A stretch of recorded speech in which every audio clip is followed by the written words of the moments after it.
नमस्कार दोस्तों, आप देख रहे हैं एचवीएस स्टडीज़ और इस वीडियो में आपके लिए 15 और 16 जून के करंट अफेयर को लेकर आ गए हैं। करंट अफेयर के साथ साथ स्टैटिक जीके और रिलेटेड करंट अफेयर्स का रिवीजन करते हुए चलेंगे और जो क्वेश्चंस 15 और 16 में इंपॉर्टेंट रह जाएंगे उनको नेक्स्ट वीडियोस में भी हम कवर कर देंगे।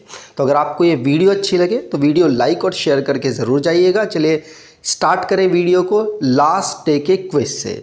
तो लास्ट डे आपसे क्वेश्चन पूछा गया था कि what is the name of world's first robot CEO. तो दुनिया के पहले रोबोट सीईओ का नाम क्या है? तो आप सभी ने आंसर दिया था मीका, और मीका ही नाम सही था।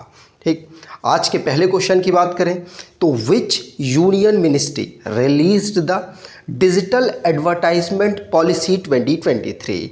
तो किस यूनियन मिनिस्ट्री ने, केंद्रीय मंत्रालय ने डिजिटल विज्ञापन नीति 2023 जारी किया है? तो आंसर होगा ये मिनिस्ट्री ऑफ इंफॉर्मेशन और ब्रॉडकास्टिंग के द्वारा किया गया है।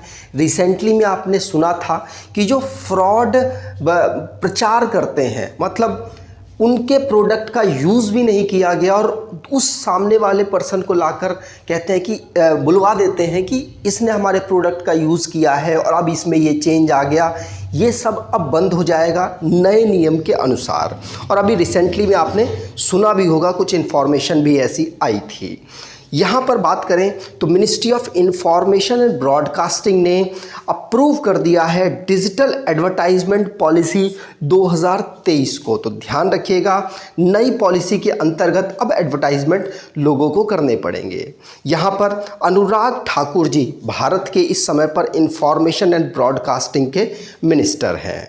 अब नेशन संबंधित जो करंट अफेयर्स बने हैं उनको रिवाइज करते हैं। पहला क्वेश्चन पढ़ लिया। दूसरा, अपार क्या automated permanent academic account registry है, और ये क्या करेगी? स्टूडेंट्स को आइडेंटिफाई या यूनिक आईडी प्रोवाइड कराई जाएगी और उनके डेटा को आइडेंटिफाई करने में मदद करेगी।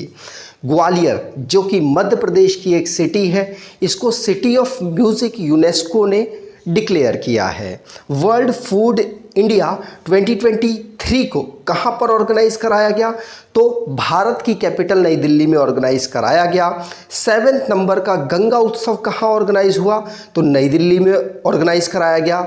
लेबनान में हजबुल्ला है जिसने 19th पोजीशन पर इजराइल में साइमल्टेनियसली अटैक किया था। और थाईलैंड जिसने वीज़ा फ्री एंट्री भारतीयों को दे दी है जिससे कि टूरिज्म को बूस्ट किया जाए। एजुकेशन मिनिस्टर ने एक रिपोर्ट जारी की, उसमें ये कहा कि उसमें ये बताया गया कि 37% इंक्रीज़ हुआ है वुमेन का पार्टिसिपेशन। कहाँ पर? वर्क फोर्स पार्टिसिपेशन महिलाओं का फाइनेंशियल ईयर 2023 में बढ़ा है। मुंबई जिसकी ranking global housing price rise में 4th पोजीशन पर रही है। अगला क्वेश्चन, कोरोनेशन फूड प्रोजेक्ट, याद रखिएगा, coronation food project which was seen in the news is associated with which country. तो कोरोनेशन फूड प्रोजेक्ट जो कि यूके से संबंधित है और यूके के जो प्रिंस हैं उनके द्वारा ये लॉन्च किया गया। कैसे? ये है क्या? देखिए इसका एम क्या है। तो इंट्रोड्यूस किया है किंग चार्ल्स ने, जो कि 75 बर्थ एनिवर्सरी अपनी ऑब्जर्व कर रहे थे उस समय पर। ये क्यों लॉन्च किया गया प्रोजेक्ट? क्योंकि इसमें जो खाना वेस्ट होता है ना, जैसे मान लीजिए खाना ज़्यादा बन गया तो लोग फेंक देते हैं, उसको यहाँ पर यूज़ करने की बात कही गई है। उसको यहाँ पर उन लोगों को देने की बात की गई है जिनको फूड की ज़रूरत है। तो फूड जो वेस्ट है उसको कम करना यहाँ पर इसका उद्देश्य है। और याद रखिएगा 14 नवंबर को इसे लॉन्च किया गया था। तो फूड सिक्योरिटी से रिलेटेड किंग चार्ल्स ने अपने बर्थ एनिवर्सरी पर कोरोनेशन फूड प्रोजेक्ट को लॉन्च किया। अब जो इंटरनेशनली करंट अफेयर्स बने हैं उनको रिवाइज करते हैं। पहला क्वेश्चन पढ़ लिया। दूसरा, साउथ अमेरिका की एक कंट्री है चिली, वहाँ पर वो 95th मेंबर बनी है भारत की मतलब इंटरनेशनल सोलर अलायंस की, और इसका हेडक्वार्टर भारत में है। Tallest statue doctor BR Ambedkar ji का कहाँ लगा? तो USA में लगा है। इंडिया ने साइन किए हैं MOU सऊदी अरेबिया के साथ green hydrogen and supply chain के लिए। इजराइल जिसने हमास पर जो अटैक हमास ने किया था उसके अगेंस्ट फाइट करने के लिए एक प्रोजेक्ट को लॉन्च किया, उसका नाम है, एक ऑपरेशन को लॉन्च किया, उसका नाम है ऑपरेशन आयरन स्वॉर्ड। और इंडोनेशिया जिसने ऑफिशियली वूस नाम की हाई स्पीड रेलवे प्रोजेक्ट को लॉन्च कर दिया है और ये साउथ ईस्ट एशिया की पहली हाई स्पीड रेलवे है। अर्जेंटीना की कांग्रेस ने अबॉलिश किया है किसको? तो इनकम टैक्स जो लिया जाता है उसको, उससे रिलेटेड एक बिल इन्होंने लेकर आए और उसको अबॉलिश कर दिया। United nation high level sustainable development goal की समिट कहाँ पर ऑर्गेनाइज हुई? न्यूयॉर्क में ऑर्गेनाइज हुई और न्यूयॉर्क में ही क्वाड फॉरेन मिनिस्टर्स की समिट या मीटिंग भी ऑर्गेनाइज हुई है। चाइना जो कि अफ़गानिस्तान में अपना एम्बेसडर अपॉइंट कर चुका है और ईस्टर्न मैरीटाइम कॉरिडोर जिससे चेन्नई भारत की एक सिटी चेन्नई को वोल्दोवोस्तोक रशिया से जोड़ने का काम किया जाएगा। आगे बात करें तो अगर आप कोई ई बुक परचेज़ करना चाहते हैं तो डिस्क्रिप्शन बॉक्स में लिंक है, वहाँ से आप इसको परचेज़ कर सकते हैं। अगला question, Lok Sabha ethics committee adopted a report recommending the expulsion of which member of parliament? तो लोकसभा आचार समिति ने किस संसद सदस्य के निष्कासन की सिफारिश करने वाली एक रिपोर्ट अपनाई है?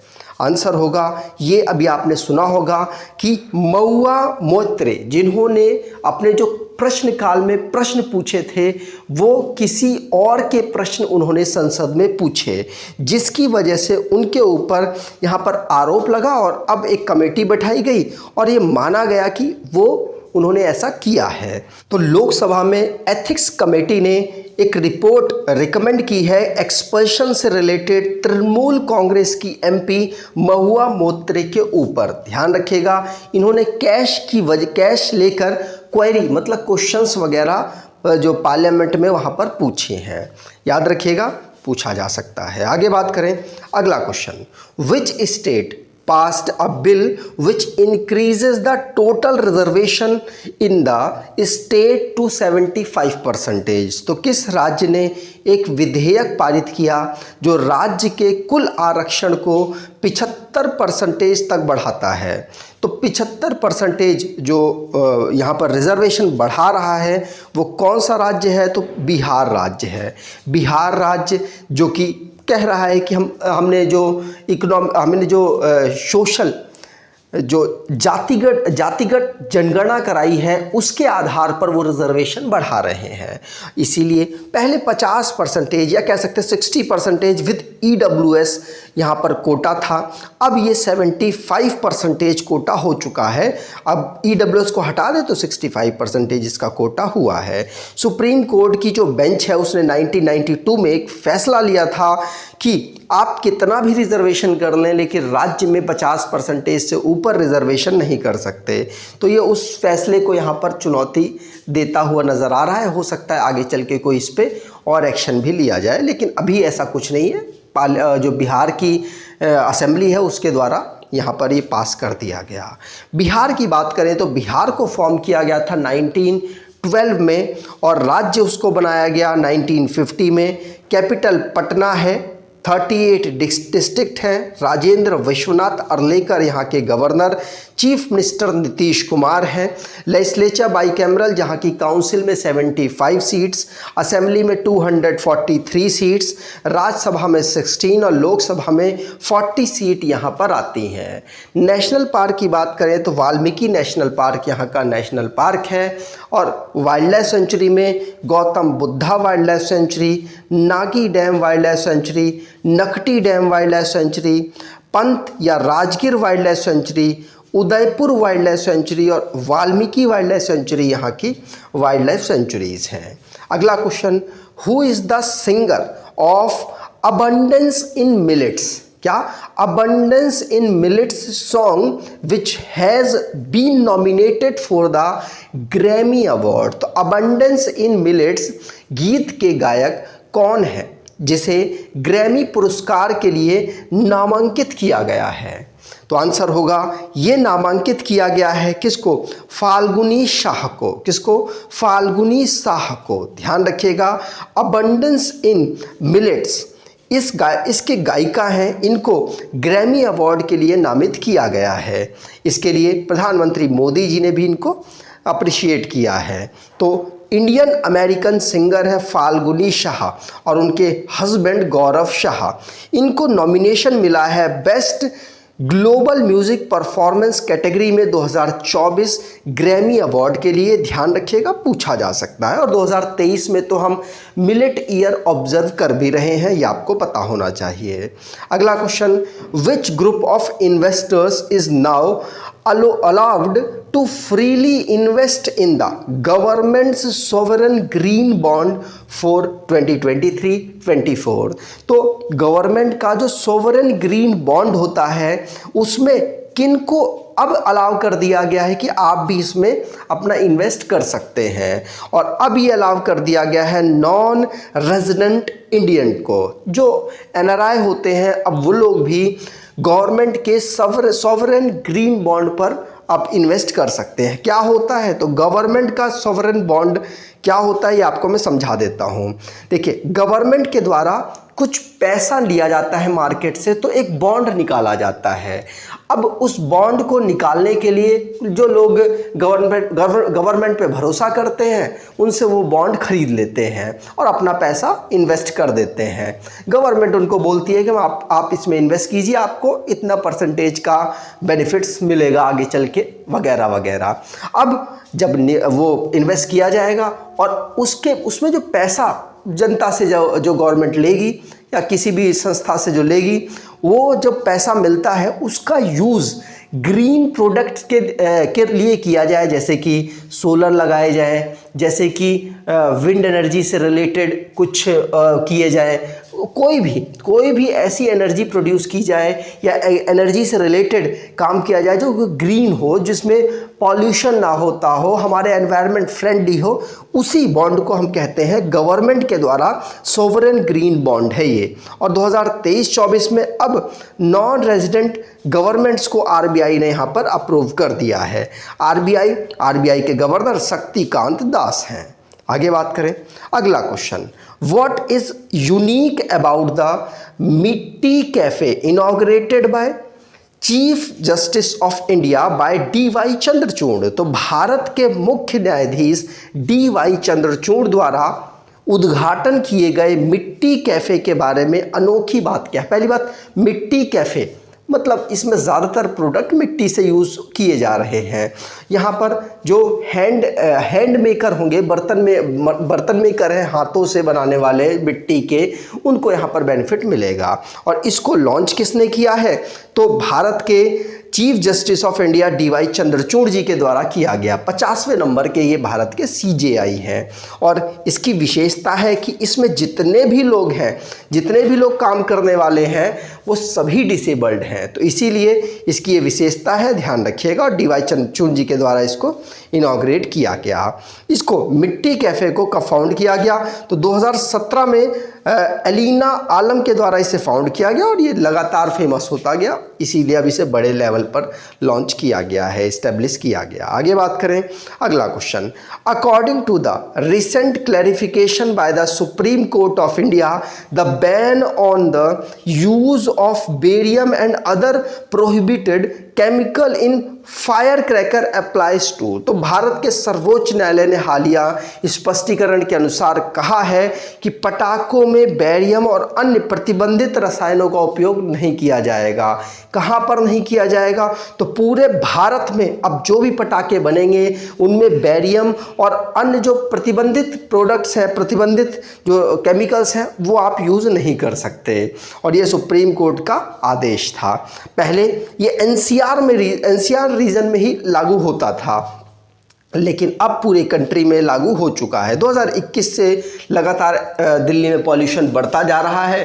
ठंड के समय पर दिवाली के बाद काफ़ी ज़्यादा पॉल्यूशन होता है, उसी को देखते हुए सुप्रीम कोर्ट ने ऐसा किया है।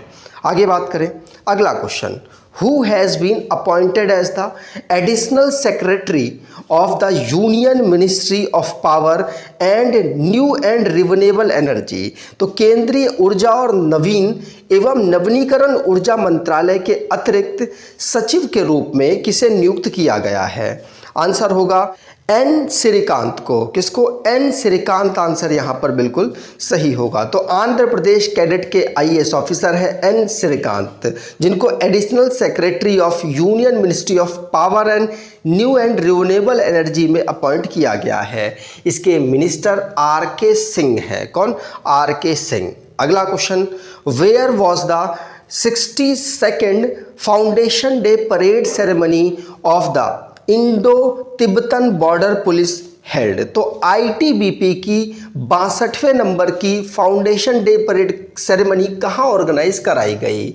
आंसर होगा ये कराई गई है देहरादून उत्तराखंड में। कहाँ? देहरादून उत्तराखंड में, ध्यान रखिएगा। और कौन यहाँ पर? होम मिनिस्टर जी यहाँ इस सेरेमनी के चीफ गेस्ट थे, याद रखिएगा। और इंडिया और चाइना बॉर्डर पर आईटीबीपी काम करती है, इंडो तिब्बतन बॉर्डर पुलिस काम करती है। आगे बात करें तो उत्तराखंड में ऑर्गेनाइज हुई, तो उत्तराखंड को रिवाइज कर लेते हैं। 9 नवंबर 2000 को इसे फॉर्म किया गया। देहरादून इसकी विंटर और गैरसैंण इसकी समर की कैपिटल है। इसकी जो जुडिशियल सीट है, मतलब हाई कोर्ट है, वो पहले नैनीताल में था, अब हल्द्वानी शिफ्ट कर दिया गया। गवर्नर गुरमीत सिंह है। चीफ मिनिस्टर पुष्कर सिंह धामी हैं। यूनिकैमरल लेजिस्लेचर, जहाँ की असेंबली में 70 सीट्स, राज्यसभा में 3 और लोकसभा में 5 सीट्स आती हैं। नेशनल पार्क की बात करें तो Corbett national park, Gangotri national park, Govind national park, Nanda Devi national park, Rajaji national park और valley of flower national park यहाँ के नेशनल पार्क हैं। अब लास्ट डे के करंट अफेयर्स को रिवाइज करें तो अपार क्या था ये? तो एकेडमिक से रिलेटेड एक न्यूज़ थी, जिसमें 1 स्टूडेंट 1 आईडी कार्ड, कुछ इस प्रकार से कैंपेन यहाँ पर चलाया गया। 1 नेशन 1 आईडी कार्ड, इस प्रकार से। सीईओ, पहले रोबोटिक सीईओ का नाम क्या? तो मीका यहाँ पर था। इंटरग्लोब एंटरप्राइजेज, जो कि यूएस बेस्ड आर्चर एविएशन के साथ मिलकर यहाँ पर सारे electrical air taxi service Bharat में प्रोवाइड कराएगी। और कतर, जो कि जो डेथ सेंटेंस इसने 8 फॉर्मर्स नेवल ऑफिसर को दिया था, भारत ने इस पर अपील यहाँ पर दर्ज की है। यूएस, जिसने $553 मिलियन इन्वेस्ट किए हैं अडानी के श्रीलंका पोर्ट में। और 9 नवंबर को हम उत्तराखंड फाउंडेशन डे ऑब्जर्व करते हैं। संतोष कुमार झा सीएमडी बनाए गए हैं कौन कौन? रेलवे में। बेंगलुरु, जहां पर आईबीएम और AWS ने इनोवेशन लैब भारत का स्थापित किया है। 6.3% यहाँ पर ग्रोथ बताई गई है फाइनेंशियल ईयर 2024 में UBS के द्वारा। आगे बात करें आज के क्विज की, तो आज का क्विज है विच union ministry release the digital advertisement policy 2023। तो किस केंद्रीय मंत्रालय ने डिजिटल विज्ञापन नीति 2023 जारी किया? कमेंट बॉक्स में डिटेल में आंसर दीजिएगा। मिनिस्टर भी बताइएगा ये मिनिस्ट्री किसके पास है। अगर आपको ये वीडियो अच्छी लगी है तो आपसे अनुरोध करूंगा वीडियो को लाइक कर दीजिएगा, चैनल को सब्सक्राइब कर लीजिएगा और एटलीस्ट अपने कुछ दोस्तों तक वीडियो को शेयर ज़रूर कीजिएगा। धन्यवाद।